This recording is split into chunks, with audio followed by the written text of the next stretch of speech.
don't think as well. this plant. We were trying to get less of the minutia that you have to sit through of us getting ready. How's that working out? And it just doesn't seem to be possible. But look, we're ready. It's right on 3 o'clock. Right on. Bam! Nailed it. 3:01. Sorta. And we're live. Ooh. 3, 2, 1. Live. All right. All right. Well, how's Well, everybody Happy doing? Wednesday! Wait. Oh. There's another camera. All right. You're not supposed to ruin the cheers, man. He All can right. edit this out on that one. Happy Wednesday. Happy Wednesday. Cheers. I didn't know it's on. Cheers. See the little red dot flashing. Happy Wine Wednesday and real estate, everybody. I don't see a red light flash. Today, But you know, see, I this is had what to we're get supposed to not be bifocals doing. this year, so that's probably what it is. Vision's not quite what it used to be. Yeah. So today we are going to discuss what could possibly go wrong without these lovely faces part of your real estate transaction. So what happens when you don't work with a real estate agent? What can go wrong? Nothing. Nothing. We highly recommend it. That's what you think, right? Not. But there's so many things that could happen. I came across a Facebook group in my Facebook group searches yesterday that was a for sale by owner group. Like, Interesting. the description was no real estate agents allowed. I've seen that. Yeah, like I why haven't seen that. cut out the commissions, cut out the middleman. Why would anybody want it? I mean, Well, it gets like people get a good little luck, hostile. a Southern, bless your heart. Bless your heart. And I hope it goes well for you. But there are many things that could go wrong. And so we're going to just kind of go over some of those things. Yeah, because I think the thing of it is that people just don't realize what they're getting into half the time, and Really? Once you're in it, it seems like it should be very easy what we're doing, but there's a lot of behind the scenes stuff, And that's kind of what I was actually thinking about. I think that there's so much stuff that we do behind the scenes and that people don't know that we're doing it. And I think a good agent will always make you think that we're not really doing that much. doing right, that right, much. Like, yeah. because we're working like every day for you. Right. Like, And you don't even know it is every... stressful. You It's don't know yes, every yeah. conversation that necessarily happens. You don't know we keep you in the loop of important things and when you need to be updated. That's also a very important part of our job. I try to buffer so much for my clients. You do. Like I want the whole experience is supposed to be easy and as stress-free as possible. So there's a lot of stress I take on for you, Yes. a lot of behind-the-scenes stuff, and it does get to a point where it's like, okay, and not that you're hiding anything because you're not, but sometimes stuff comes up that maybe you don't need to know quite yet. Yeah. Or, and then it doesn't become a deal and you're like, oh geez, I'm glad I didn't tell them. Yeah, because right. they would have stressed out over Right. this for no reason, and then it all worked out, and then, I'm glad I didn't tell them. We are definitely home buyers and sellers, like, stress magnet. Like, Right. we take on so much. We behind the get scenes. yelled at by people. We get, just situations that we've got to figure out, okay, this happened, now what do we got to do? And if you're the seller or the buyer and you don't do this all the time, how do you know? Yeah, you What don't you know should who to do. call. And Yeah. and we know who to call, and like sometimes we're on the phone all day long between the other agent and the title agency and the lender and just trying to make everything work for you. For And sure. then we don't tell you about it because that's our job. Our job is to take that on for you Right. and not have you even worry about it. Exactly. And so, just kind of kick this off, from a, I guess how this all shakes out perspective. The first part is usually if you're the seller figuring out how much to sell for, or if you're the buyer, how much are you going to pay? And,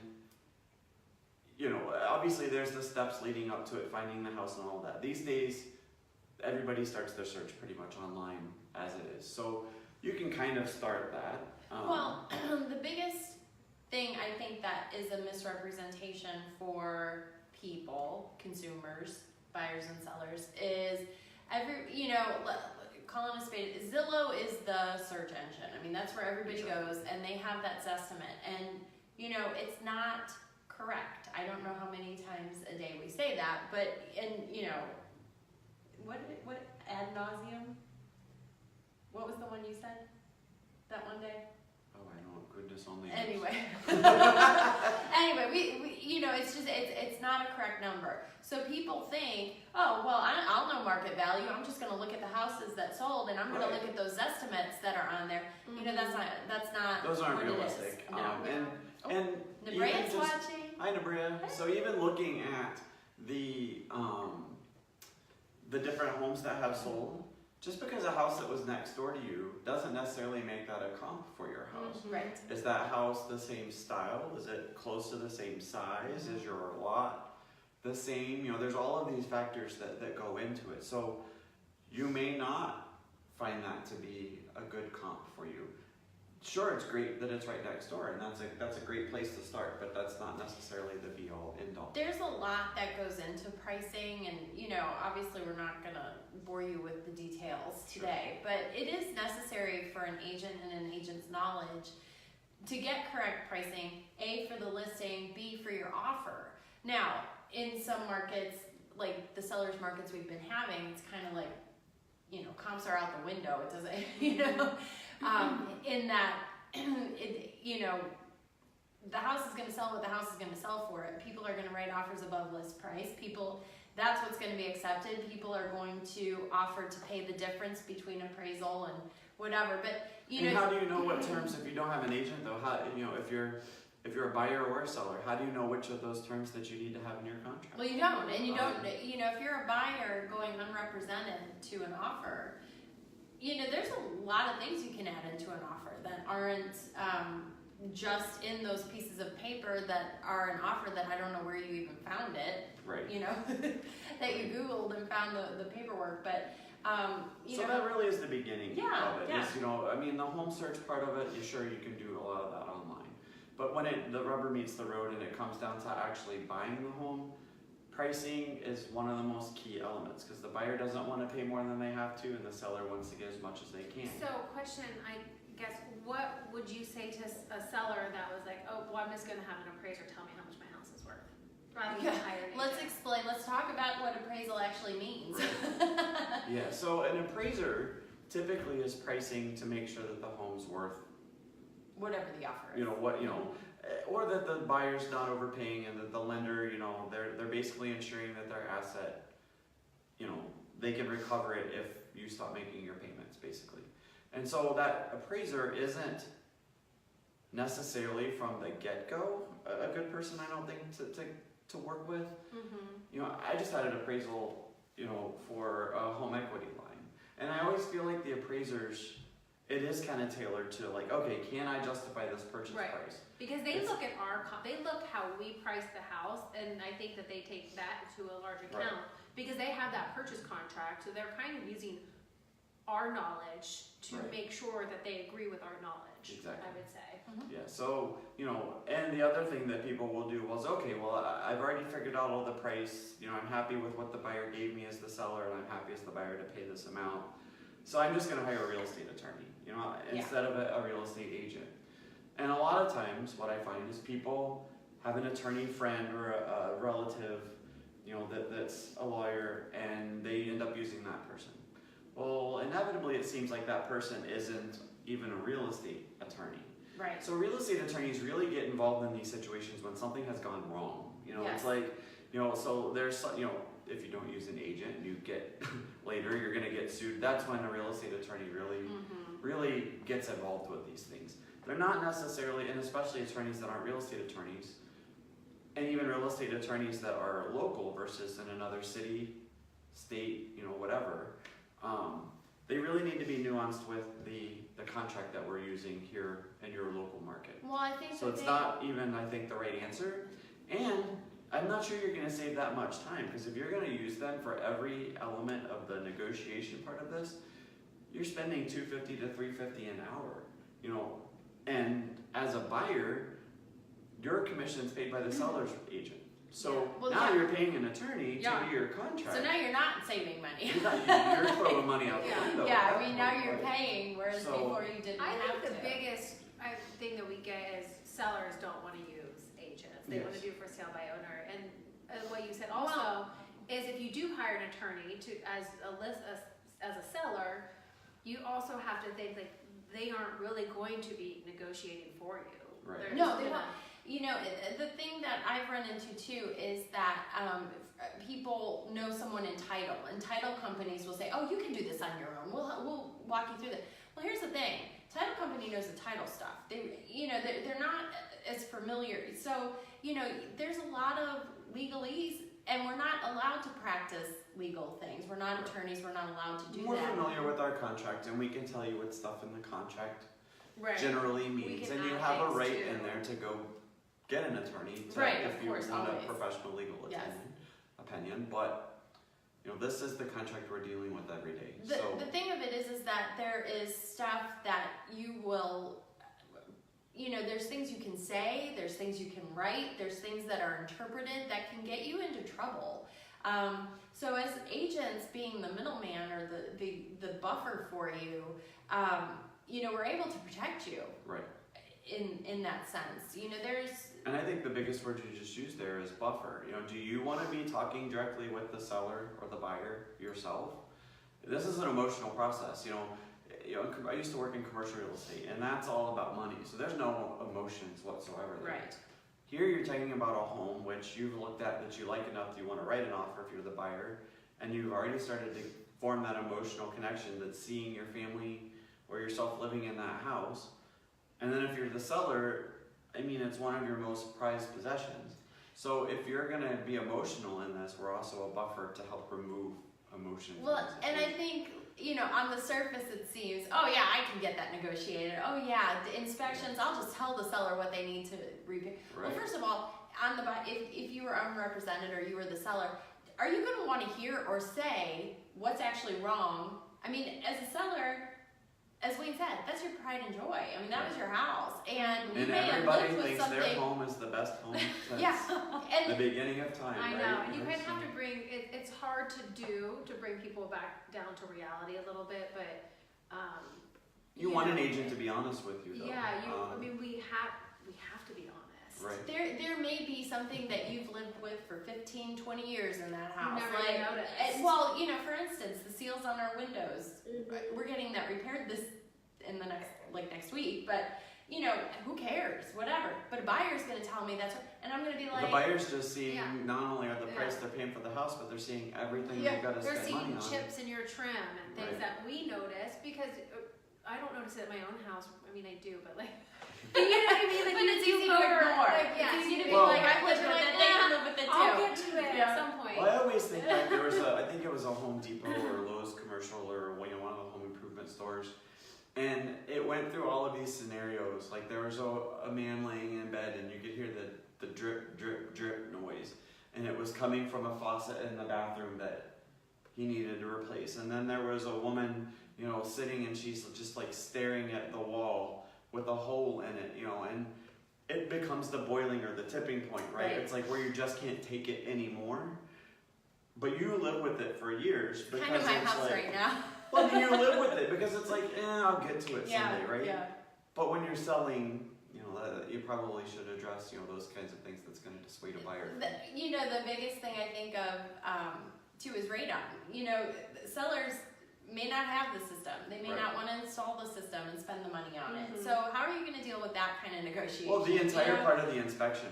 Yeah, how do that's you it. know what's reasonable to ask Right. for? Or Yeah. on the flip side of that, I've had clients that haven't asked for what I thought was enough. Right. Or like there were important things they were glossing over, and I'm And like, hey, this is something that could potentially cost Mm-hmm. several $100s, if not a couple thousand. Right. You might want to consider asking them. Yeah. And sometimes there's a fine line, in what's too much and what's too Right. little and Right. There's balance. what's just enough. Material defects, and it's our job to know Right. what those are. And looking through those inspection reports and helping you negotiate that part of it. Mhm. So the negotiation doesn't start and end at the beginning. This could It's potentially throughout. last throughout because you've got the purchase price and all the terms in the original contract. You've got the inspection and the remedy request. And then what do you do when the appraisal or if the appraisal comes back low? Okay, here's the thing. I'm a seller. I'm selling for sale by owner. and the buyers, they've decided they don't want to move forward. How do you terminate? What are you gonna do? Do you Seller? know what you need to do? Yeah. Seller, what Because you happens could That's end a now? really good point. You could end up in a very precarious situation Right. there. You know, you just think, okay, well, I'm not going to sell to them. So then you entertain and you have other buyers come Yeah. back through. I You mean, enter another contract, but did you legally terminate the other one you had yeah. before? And how do you know Did you get earnest money? Right. I mean, what did happens you, with that? can you sue? I mean, so So yeah, do you have a claim? You know, Yeah. do you have enough damages that suing makes sense for you? And you know, in those instances, of course, we're going to refer you to an attorney if that's what you want to do. Right. But we can help you figure out whether or not if this, we can terminate it correctly in the first place. Because there's dates, there's terms in that contract that you have to meet, and if you can do it within those terms or and make dates. those buyers buy it. well, and sometimes, That's the one thing, you can't sue a buyer for specific performance, which means you can't force a buyer to sue. You can't To sue buy. a buyer to make them buy. However, if the buyer causes you damages, like say you've already purchased another home, or now you're gonna have to pay extra mortgage and insurance and taxes, and all of these stuff start adding up. After that buyer, maybe you had 6 months that you were in your house.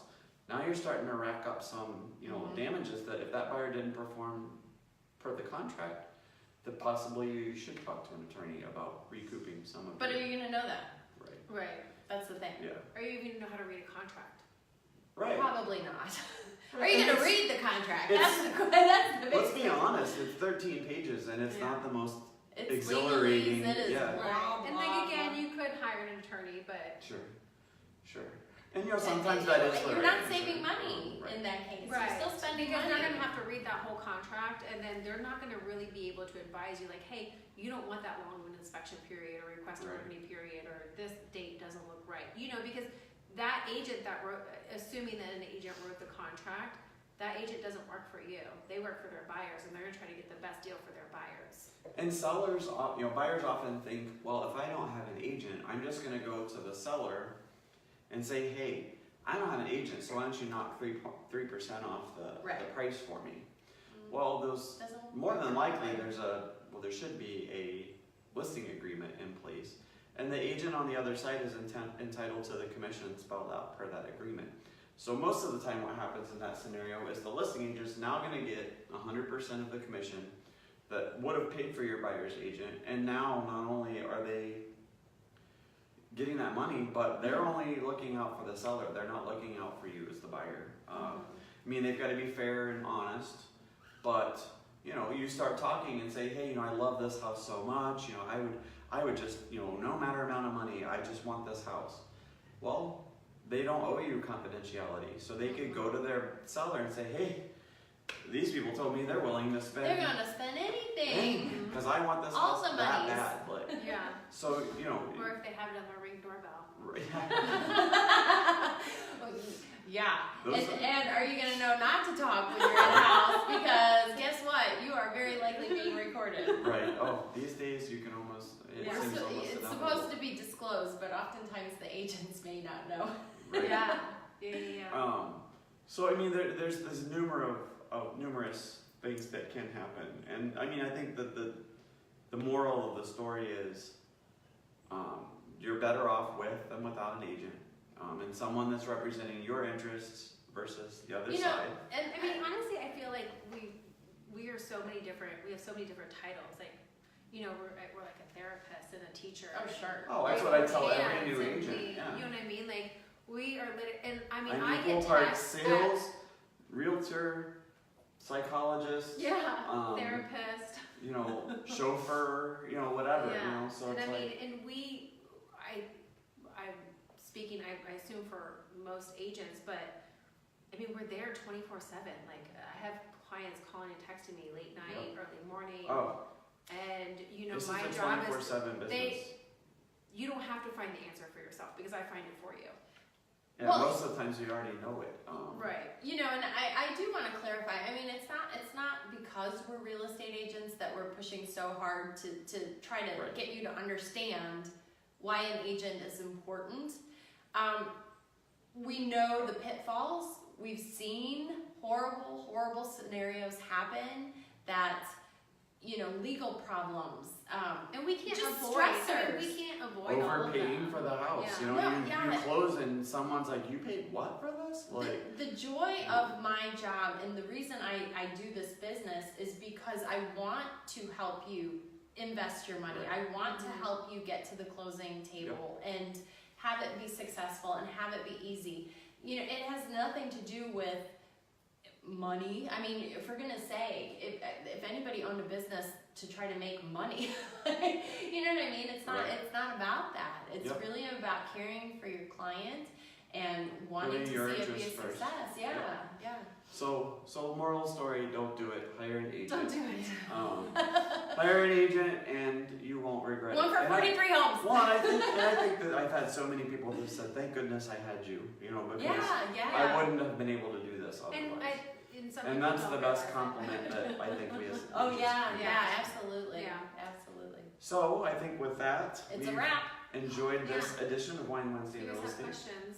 You know where to find us. Find us www.nre.com 43 homes. Oh yeah, so if you want a shorter version, we are on Alexa. Alexa, just So- look for our Columbus, Ohio Real Estate, Wine Wednesday and Real Estate. Uncorked. Yep, and we are also Podcast. on Apple Play or Apple iTunes and Google Play. So find us where you want us, and we will see you next Wednesday. Cheers, everybody. Cheers. I I got us. You got us?